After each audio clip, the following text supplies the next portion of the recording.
now that we've created all these ratios, what we can do is use these for any problems that we have. So let's say we are trying to find, let's say we're given the problem, let's say sine of 300 degrees. So we would graph 300, so let's see, this is 90, 180, 270, so 300 is going to be about here. So theta is going to be 300, and from this point we can, we know that this point right here, based on what we went over earlier, that this point is going to be, also based on our ASTC, or All Scholars Take Calculus, we'll know which functions are negative. So for this will be cosine, so the cosine value will be positive. So that means our x value is going to be positive, whatever it is. So in this case, it would be 1/2 being positive, and then this is going to have to be negative √3 over 2. So now that we've got this point for our theta when it's 300 degrees, we're trying to find sine of 300, and up here we said sine is v over r. So this here, you make this a triangle, and this is going to be our r, and this is going to be our v. And so we said that v in this case will be this value here. So v is going to end up being negative √3 over 2, and r is just going to be 1, as it always is. So if we set this up in the ratio of what sine is, so sine theta, so sine of 300 degrees, we get back to our v over r. So we have negative √3 over 2 over 1, but anything over 1 is just itself. So then we get our sine of 300 degrees is just going to end up being negative √3 over 2. Now we can apply the same thing again. This time, let's say we're trying to find cosine of 225. So 225 would be right about here. Again, with our All Scholars Take Calculus.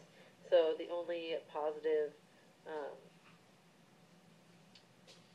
positive thing in this quadrant will be the tangent, and so we don't have that.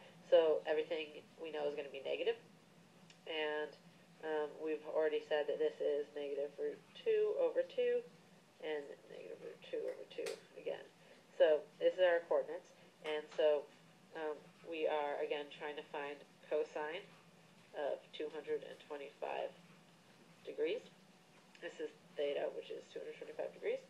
And so what we can do for our cosine ratio is we go back up here, say cosine is u over r, and here we've got our u, we've got our r. U, we said, is negative √2 over 2. So cosine of theta is u over r, so negative √2 over 2, and then over r, anything over 1, just itself. So that means that we've got cosine of 225 degrees equals negative √2 over 2.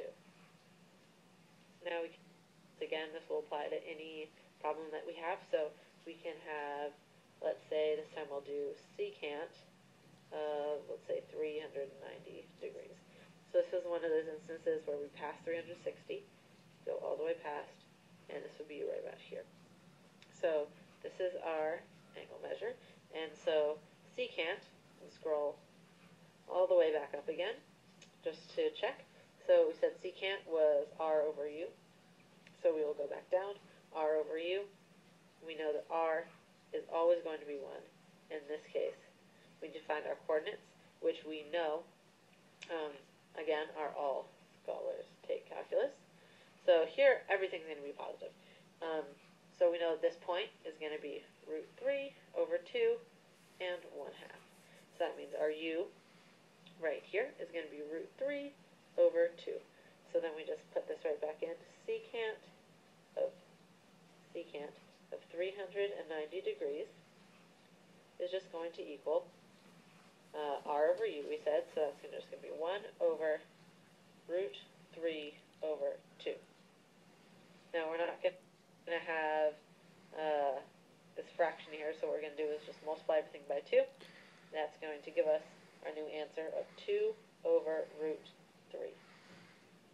Now we can see that based on these rules we created above, this will apply to virtually any problem that we have, and we can use these here to find our answers based on the coordinates, and the use of a unit circle makes it much easier to find our 6 trigonomic functions.